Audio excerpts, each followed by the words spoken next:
आज सगळी कामं बाजूला ठेवून अगोदर अंघोळ करून घेतली. तेवढ्यात माझं एक पार्सल आलं, याच्यात किचनसाठी काहीतरी स्पेशल आहे, पुढे ते दाखवते. त्या अगोदर इथं कॉफी बनवली आहे. कॉफी यासाठी की आज स्वारींची इच्छा झालेली आणि रात्री उशीरपर्यंत ड्युटी केल्यामुळे ते अजूनही अंथरुणातच आहेत. तोपर्यंत मी मस्त असं गरमागरम उपीट बनवलं. गरम गरम नाश्ता थंडीच्या दिवसात करायला खूप मजा येते. त्यानंतर बटाटे उकडत घातले आणि श्रीचा अभ्यास घ्यायला बसले. त्याचा डान्स असा सुरू होता आणि त्यापेक्षा आगाऊ त्याची बहीण आहे, जी ड्रेसिंग टेबलवरचं असं सगळं साहित्य काढत असते आणि ह्या बहीण भावाची मस्ती काही संपत नाही. तर मग नंतर मी देवपूजा केली आणि मस्तपैकी कणिक वगैरे मळली आणि इकडे आलू पराठा तयार आहे. आता आलू पराठा कोणाला दह्यासोबत खायला आवडतो तर कोणी ठेच्यासोबत, मला हा लोणच्यासोबत खायला आवडतो. तुम्हाला कशासोबत आवडतो ते मला कमेंट बॉक्समध्ये सांगा. आणि पराठे बघून श्रीच्या रिॲक्शन बघा, ते किती झालेत आणि सगळे मीच खाणार असा तो म्हणत होता. प्रत्यक्षात तर एक पण त्याला सरत नाही.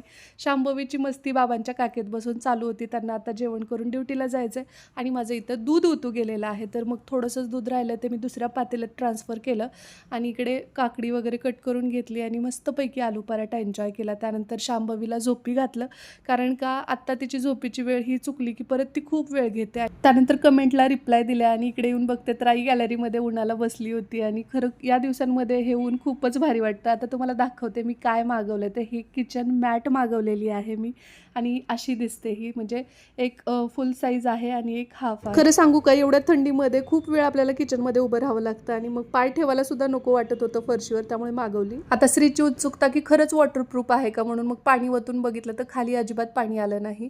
सो तुम्हाला हवं असेल तर इथं साईडला कोपऱ्यात वरती खाली ॲफिलेट असेल, त्यावर क्लिक करून तुम्ही ही मागवू शकता. मस्त असे समोसे एन्जॉय केले. रात्रीचं जेवण करून आम्ही असा संपवला दिवस.